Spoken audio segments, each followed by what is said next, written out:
যদি এরকম কোনো বিষয় আমার মনে হয় যে আমি শেয়ার করব না, তো আমার তো সেই স্বাধীনতাটা আছে যে আমি শেয়ার করতে চাই না। সম্পর্কের মধ্যে সেই শ্রদ্ধাটা আছে একে অপরের প্রতি। মানে আমার ফার্স্ট কোয়েশ্চেন এটাই ছিল যে বাঙালি কি প্রেমের ছবি দেখবে? জেম অফ আ বয় একটা ট্রেলারের লাইনও আছে। জেম অফ এ বয় আমি নই, ফোনই আমি নাকি ফোনই ধরি না, অভদ্র অদ্ভুত যে আমরা কেন এতদিন একসঙ্গে কাজ করি আমি জানি না, আমিও জানি না। সিনেমা রিলিজ করছে, দর্শকরা আসবেন কিনা, আসলে ভালো লাগবে কিনা, কি বলবেন না বলবেন, এটা অ্যাডভেঞ্চার না। সত্যান্বেষী হিসেবে ফেরার সম্ভাবনা খুবই কম। আচ্ছা, খুবই কম, এটা বলে দিই। জি 24 ঘন্টা ডিজিটালে আমি সৌমিতা রয়েছি আপনাদের সঙ্গে, আর আমার সঙ্গে যিনি রয়েছেন তিনি টলিউডে প্রমাণ করে দিয়েছেন যে একটা ক্ষতকে কিভাবে মানে আর কি বিউটি স্পটে পরিণত করতে। আমি কিছু প্রমাণ করি নিয়ে ব্যাপারে, এটা যারা ভালো ভালো বলেন তারা প্রমাণ করেছেন, আমি কি করব, আমি কিচ্ছু করে করেছি? যেই ক্ষতে 18 থেকে 80 মজে আছে তো মজেই আছে, কি ব্যাপার বলো তো? আমিও জানতে চাই কি ব্যাপার এমন মানে প্রশ্ন তুমি করছো, মনে হচ্ছে আমি কোন দিন একদিন খুনপুন নিয়ে এরকম গাল কেটে দিই। এটা হয়েছিল কি করে? সাইকেল অ্যাক্সিডেন্ট হয়েছিল স্কুলে পড়তে, ক্লাস 7-এ।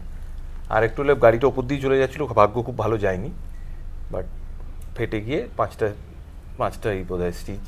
কিন্তু সবাই এটার পিছনে পড়ে কেন? আমি জানি না। আমিও জানি না, আমি কমপ্লেন করছি না, বাট আমি জানি না। এই তুমি এত পলিটিক্যালি কারেক্ট উত্তর সর্বদা কি করে দাও? এটার কি কোনো এক্সারসাইজ করো? যেদিন তুমি এই সিদ্ধান্তটা নিতে পারবে যে if politics is correct or not, সেদিন আমি এটার উত্তর দেবো। এই যে হেডলাইন দিয়েছি আমি একটা, এই নিয়ে এবার প্রচুর ফোন। পলিটিক্সে তো না, তোমার সত্যি মনে হয় আমি পলিটিক্যালি কারেক্ট? দাও মাঝে মাঝে উত্তর দাও পলিটিক্স। যেমন না, আমি সিরিয়াসলি জিজ্ঞেস করছি, যেমন বলো। মানে কোনো বিষয়ে জিজ্ঞেস করলে তুমি কোনো একটা পক্ষ নাও না, ঠিক মাঝামাঝি এমন একটা উত্তর দাও। মাঝামাঝি আমি কিন্তু মাঝামাঝি উত্তর দিই না, সিরিয়াসলি বলছি, মাঝামাঝি উত্তর দিই না। তুমি মানে ফর অ্যান এক্সাম্পল তুমি বলো। এখন এক্সাম্পল আমার মাথায় আসছে, দেখলেন? তাহলে আর কি সে পর্দার এই ক্যামেরার পিছন থেকে? হ্যাঁ বলুন, আপনার কোশ্চেন আমি নেব।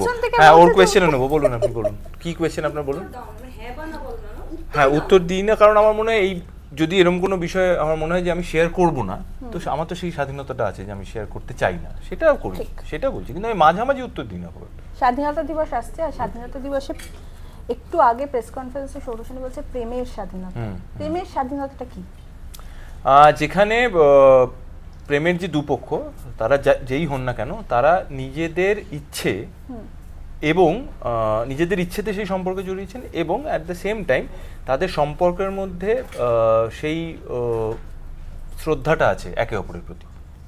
মানে কোনো কম্পালশন থেকে নয়, ভালোবাসা থেকে, আবেগ থেকে একটা সম্পর্ক তৈরি হয়েছে। আচ্ছা, তুমি ব্যাক টু ব্যাক দুটো রোমান্টিক ছবি করো। হ্যাঁ, আরে এইটা গুড কোয়েশ্চেন, বলো তো। এটা আমিও মাঝে মধ্যে আমিও বিশ্বাস করতে পারছি না। অ্যাকচুয়ালি শুটিংও তাই হয়েছে, আমি আলাপ শুট করেছি এবং আচ্ছা বলো। হ্যাঁ, তো তুমি তো থ্রিলার করছিলে, একটা পরপর থ্রিলার, আবার এখন প্রেমে মজে গেছে এবং আবার পুজোর সময় একটা থ্রিলার নিয়ে আসছো। তোমার কাছে থ্রিলার না প্রেমের ছবি? পুজোটা ইজ নট আ থ্রিলার, পুজোটা is it's a chase film rather. It's not a thriller, thrilling elements definitely আছে, but it's a chase film. আচ্ছা, তোমার কাছে খুব রহস্য উদ্ঘাটনের থেকেও বেশি ওখানে ধাওয়া করা আছে। আচ্ছা, চেজ মুভি কিন্তু আমাদের বাংলায় খুব কম, আমার মনে হয় না এর আগে খুব একটা হয়েছে, মনে পড়ছে না আমার কোনো নাম। তবে না, তুমি যেটা বললে একদমই ঠিক। আমি আলাপ এবং বাবলি সাইমালটেনিয়াসলি শুট করেছি। আলাপ শুট করি, তারপরে বাবলি শুট করতে আউটডোরে চলে গেছিলাম। বাবলি শুটিং শেষ করে তারপরে আলাপের একটা ছোট্ট পোর্শন ছিল যেটা আমার শেষ করতে হয়েছিল।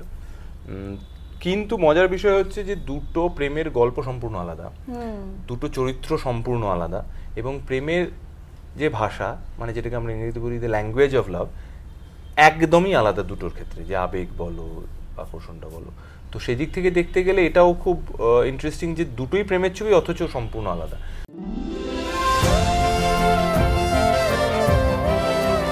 Life is so unpredictable. এই তো সেদিনের আলাপ, একটা অচেনা রুট ধরে এক অচেনা মানুষের সাথে বেরিয়ে পড়লাম। এই যে ক্যারেক্টারটা বাবলি, আমরা সবাই একটা স্কুলের শেষের দিকে পড়েছিলাম যখন এটা, মানে আর কি একটা বেশ আমাদের কাছে তখন এটা খুব একটা ম্যাচিউরড লাভ স্টোরি, এবং যেটা বেশ সর্বসমক্ষে পড়া যায় না এরকম ব্যাপার। তুমি কবে বাবলি পড়েছিলে? আমি আর একটু পরে পড়েছি। আমি আর একটু বেশি পাকা ছিলাম, আমি মাধুকরী দিয়ে শুরু করেছিলাম, তারপরে যা হওয়ার হয় আর কি। তাহলে চানঘরে গান কি তার আগে পড়েছিলে না? প্রথম মাধুকরী, মানে বুদ্ধদেব প্রথম যে লেখাটা আমি পড়ি সেটাই মাধুকরী। আমি কিন্তু তারও একটু আগে পড়েছি, আমি বোধহয় 7-এ পড়েছিলাম, একটু উষ্ণতার জন্য। হাসি দেখছেন, এইটাই বুদ্ধদেব গুহ, একদম দ্যাটস হিজ ম্যাজিক। আমি আসলে প্রথমে মাধুকরী পড়ি, আমি ভাবলি একটু পরে পড়েছি, মানে একটু উষ্ণতার জন্য, কোয়েলের কাছে, এগুলো পড়েছি। তো যখন রাজ আমাকে বলে, তো তখন ও বলে তুই আরেকবার পড়, তো তখন কোভিড ছিল, তো আমার সফট কপি পাঠায়। মানে আমার ফার্স্ট কোয়েশ্চেন এটাই ছিল যে বাঙালি কি প্রেমের ছবি দেখবে, সেই নিয়ে অনেক তর্ক বিতর্ক বাকবিতণ্ড ইত্যাদি হয়েছে, বাট দেখেছেন, আলাপ সবাই দেখেছেন, ভালো লেগেছে। সো আমাকে ভুল প্রমাণ করে দেওয়ার জন্য খুব খুশি আমি। ভাবলিও যদি আপনারা দেখেন এবং যদি আপনাদের ভালো লাগে, তাহলে আপনারা যদি সবাইকে বলেন, তাহলে আমি আবারও ভুল প্রমাণিত এবং আরও বেশি খুশি হব। এই প্রথম আমি কাউকে দেখলাম যে ভুল প্রমাণিত হয়ে খুশি এবং আরো বারবার হ্যাঁ, কারণ আখেরে লাভ তো আমারই হবে, কারণ আমারই ছবি মানুষ দেখবেন। একদম বাবারে, এটাকে পলিটিক্যালি আমি বলিনি, উনিই বলছেন। আমি যুক্তিটা বলে দিলাম কেন বলছি। আচ্ছা আবিদা, এই যে অভিবাবু, অভিরূপ সেন, হ্যাঁ তোমার কাছে যাকে বাবলি অভিবাবু বলে, হ্যাঁ তোমার কাছে এই অভি কেমন ক্যারেক্টার? মানে তুমি যদি বাইরে থেকে অ্যাজ এ রিডার দেখো। আপনি ঝুমা বোসকে চেনেন? বাবা কি মুটিয়েছিস রে। এয়ার হোস্টেস, একবার দেখলে ভোলা যায় না। ঝুমাকে নিয়ে আমাদের মধ্যে ভুল বোঝাবুঝিটা বেড়েই চলেছে। অভিরূপ সেন আমার কাছে একেবারে বুদ্ধদেব গুহর নায়ক বলতে আমরা যা বুঝি, অভিরূপ সেন ঠিক তাই। এরকম একটা জায়গা থেকে পড়াশোনা করে আসা, এরকম একটা দায়িত্ববান কাজ, অথচ সেই লোকটা গিটারও বাজাতে পারে, গানও গাইতে পারে, ক্রিকেটও খেলতে পারে, অসম্ভব সুন্দর দেখতে, গাড়ি নিয়ে বেরিয়ে পড়তে পারে। এত কিছু গুণ থাকা সত্ত্বেও সেটার প্রকাশ খুব একটা নেই, বিনয়ী, নম্র, ভদ্র।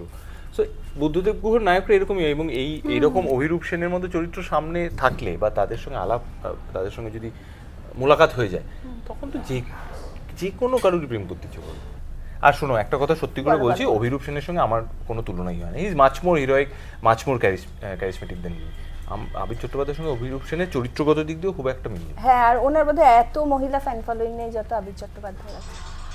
তাই কি? উনি তো অভিনয় করতেন না, কাজে খুব বেশি মানুষ তো ওনাকে চিনতো না। যারা চিনতো তারা ওনাকে খুবই পছন্দ করতো। জেম অফ আ বয় একটা ট্রেলারের লাইনও আছে। জেম অফ এ বয়। আমি নই। তুমি নাও। এটা কিভাবে মূল্যায়ন করলে যে তুমি নাও? অভিরূপ সেন কত অ্যাপ্রোচেবল। তো তুমি প্রথমে কি রিকোয়েস্ট করা হয় যে এরকম একটা দুর্ঘটনা ঘটে গেছে, ওকে একটু তুমি যদি গাড়ি করে ছেড়ে দিয়ে আসো। আর তোমাদের কি মত, তোমরা ইন্টারভিউ চাও, সেটাই আমি দিই না। ফোনই ধরি না, অভদ্র।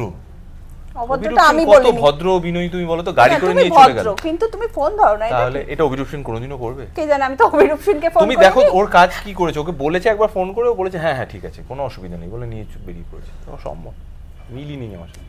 আচ্ছা, সেটে তুমি রাজটাকে কেমন দেখলে বলো? রাজটাকে রাজের রাগটা একটু কমেছে, তবে সিনেমার প্রতি বা কাজের প্রতি যে প্যাশনটা সেটা একই রকম আছে, বেড়েছে আমার মনে হয়। আচ্ছা, রাগটা কমেছে। আর শুভশ্রীর সঙ্গে প্রথমবার কাজ করলে?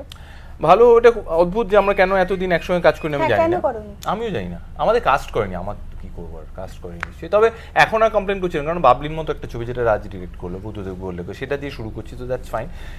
শুভশ্রী প্রথম থেকেই খুবই জনপ্রিয় একজন নায়িকা ছিল, কিন্তু একটা সময় পরে আমরা দেখলাম যে নায়িকা সত্তার বাইরে বেরিয়ে এসেও একজন অভিনেত্রী সত্তা যেটাকে বলে, সেটাও ও খুব মন দিয়ে অত্যন্ত পরিশ্রম করে সেই জায়গাটাতেও নিজেকে প্রতিষ্ঠিত করেছে। খুব সিরিয়াস একজন অভিনেত্রী হিসেবে আমরা কনসিডার করি, সেটা ও নিজে সেটাকে প্রমাণ করেছে। এবং বাবলি দেখার পরে সেই ওই বলে না, আরও একটা পালক যোগ হবে, সেটা আরও বেশি প্রশংসা হবে। তুমি অ্যাডভেঞ্চার পছন্দ করো? খুব একটা না। এই দেখো আবার অমিল, মানে সবই অমিল। সব নয়, হ্যাঁ অনেকটাই অমিল। আমি খুব একটা অ্যাডভেঞ্চার পছন্দ করি।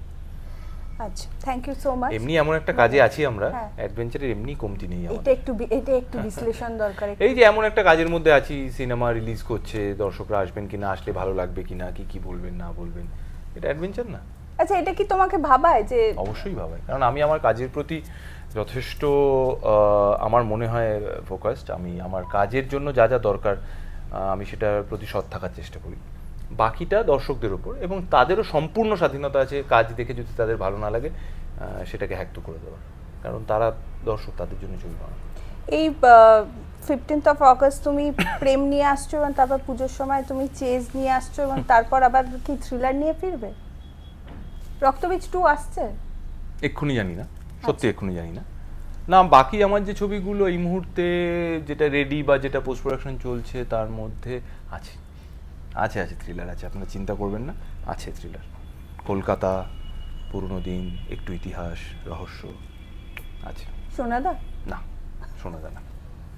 ঠিক আছে, তুমি আবার কোনো দাদা হয়ে ফেরো কিংবা কোনো সত্যান্বেষী হয়ে ফেরো, যেভাবেই ফেরো থ্রিলার নিয়ে ফেরো। তবে সত্যান্বেষী হিসেবে ফেরার সম্ভাবনা খুবই কম। আচ্ছা, খুবই কম, এটা বলে দিলাম।